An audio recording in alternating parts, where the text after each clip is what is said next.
This week on Healthy Living, a look at sleep disorders. What is sleep paralysis and how to address it?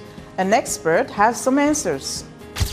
And bilingualism may stave off dementia, according to researchers.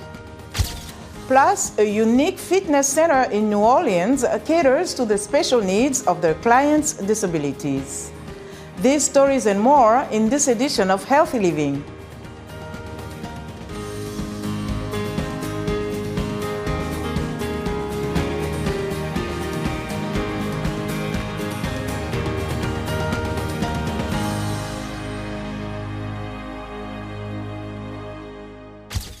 Hello and welcome to Healthy Living. I'm Linor Moudou. Did you know that your sleeping habits has a direct impact on your health overall? A good sleep improves your brain performance, your mood, and your health, according to the U.S. National Institutes of Health. And not getting enough quality sleep regularly raises the risk of many diseases and disorders, such as heart disease, dementia, and obesity. There are many reasons that can affect a good sleep, including sleep disorders like insomnia, when people struggle to sleep, and sleep paralysis, a feeling of being conscious but unable to move. Despite its importance, many struggle to get enough quality sleep.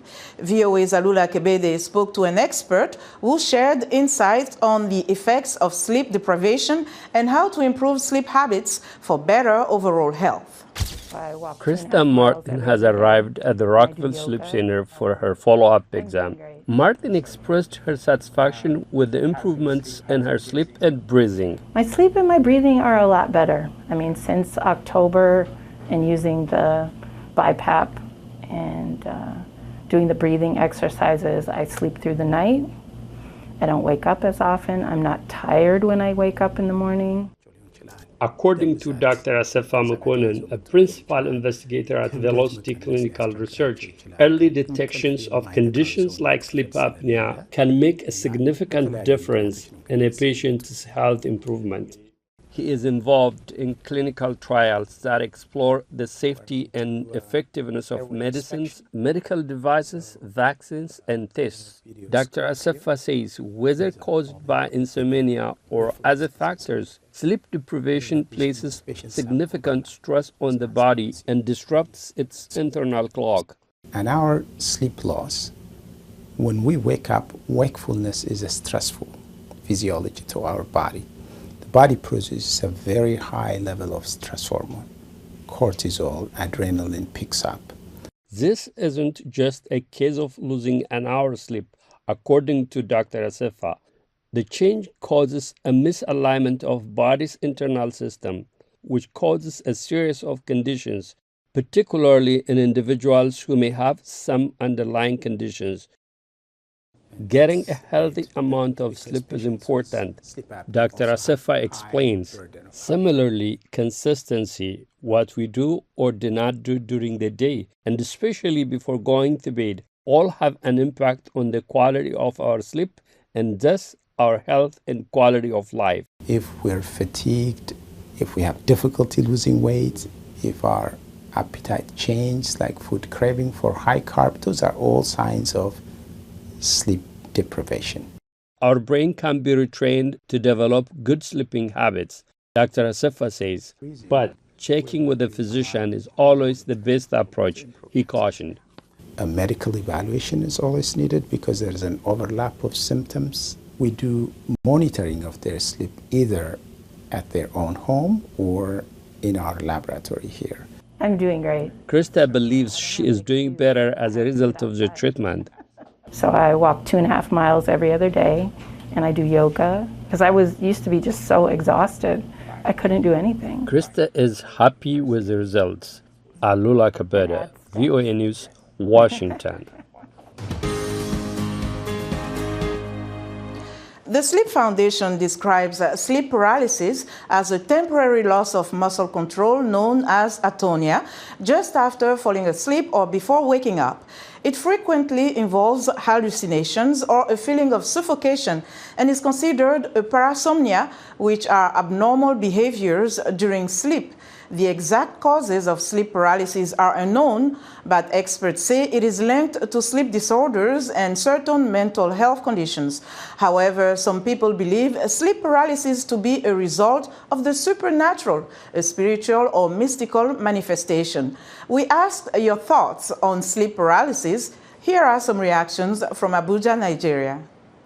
Most times it's our thinking, what we think before going to bed, or maybe the kind of movies we watch and the kind of books we look at, maybe scary books or something with scary things in it. So that is what will make us have that sleep paralysis when we are sleeping. Yeah.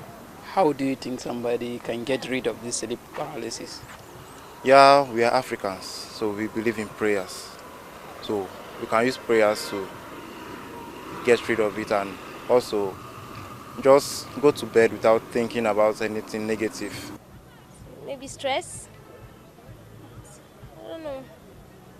But in my opinion, maybe person is stress. That is why. How do you think somebody can get rid of sleep paralysis? Maybe by taking medication or going to therapists. In our locality, we don't call it like sleep paralysis. It's just like sleep paralysis, and it's just like you don't know yourself anymore. You can't control yourself when you're asleep. You just be at like stiff. So that's what it is. You feel like something is holding you back. You shout, you scream, you try to move, and then help is not coming. You won't be able to move. I've experienced that too. I think that's why I know about it. What do you think must be the cause of this sleep paralysis? Well, actually, I can't say it's a health issue or something, but I think it's a superstitious belief that there's this certain reptile, wall gecko. People normally say if it walks within the four corners of your room and then you're asleep, well, this wall gecko is looking at you. As we can see, people have various opinions, often inaccurate, on what sleep paralysis is and how to address it. For some medical insight on sleep paralysis, we spoke with Dr. Tayo Opakunle, Medical Officer and General Practitioner at the Karen Hospital in Nairobi.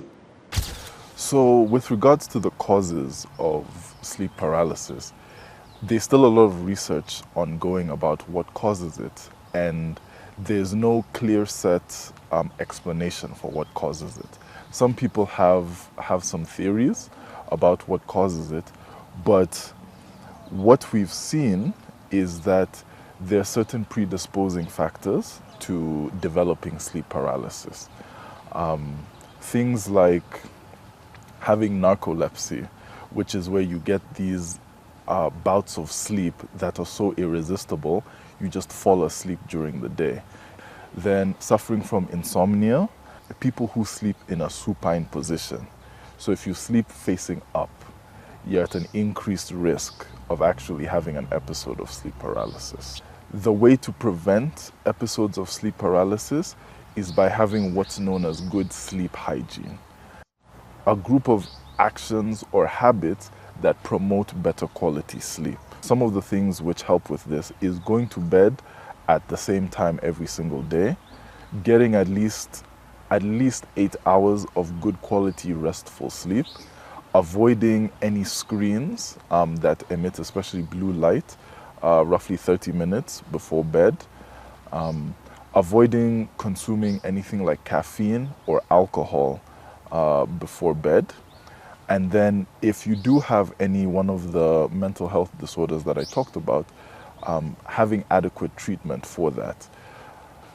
So when somebody is in an episode of sleep paralysis, to break out of it, what needs to happen is that their brain needs to wake up, essentially.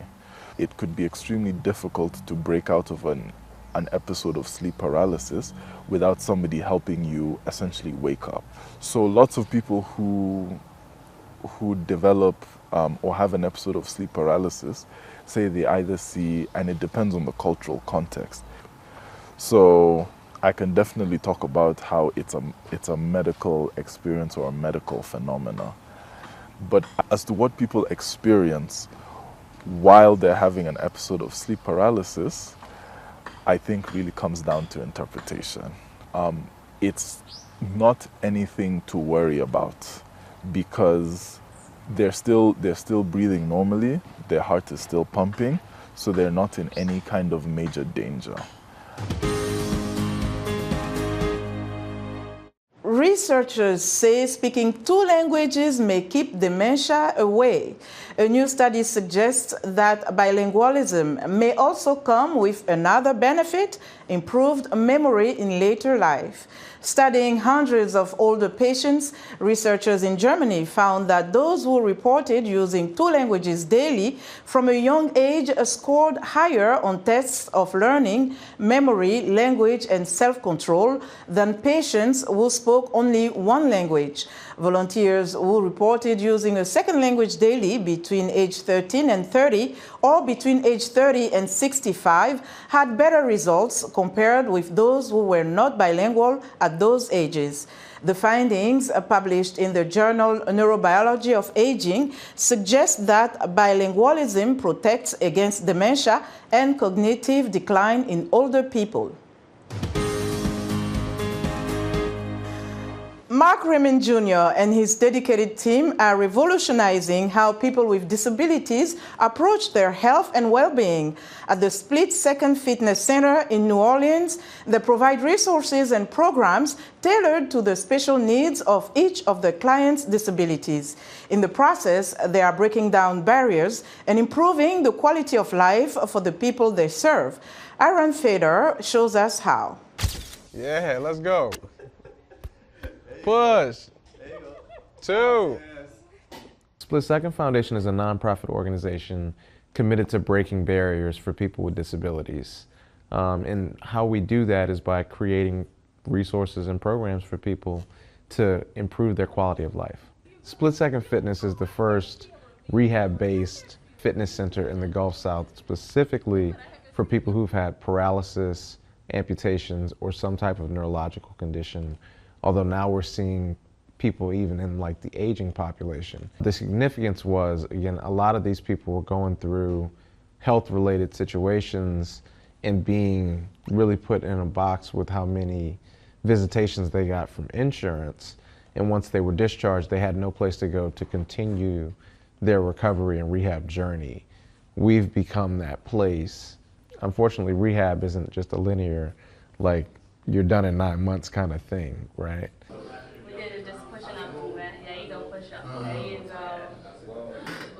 We founded Split Second Foundation in April of 2018. We opened the first fitness center in February of 2021. It started with me. July 4th, 2016, I had a diving accident that left me a C4 quadriplegic. Dove into shallow water and had a burst fracture at the C5 level in my neck. Woke up in the hospital 3 weeks later on a ventilator to the news that I was paralyzed and may never walk, may never breathe on my own again. I had a really strong support system, and even in my darkest days, they didn't let me get too down. We, after the first year here in New Orleans, we went to Sacramento to check out a facility similar to what we operate now. And that was where I really saw the importance of community, the importance of having a space that was for me, and seeing other people like me thriving, especially immediately after that, still dealing with some of the grief and the depression. That, I think, was where I saw that light in the darkness. And I wanted to be able to provide that light to everybody else here that didn't have it. But right now, Split Second Foundation operates 2 programs, and they're very unique. Split Second Fitness and Split Second Cares. We were stretching it out. So we kind of just hang out here for a moment, get weight bearing. That's our show for today. For more health news, wellness tips, and medical breakthroughs, stay connected to Voice of America at voaafrica.com. You can follow me on Twitter at Linor Moudou. Until next time, stay well and strive to make every day a healthy day.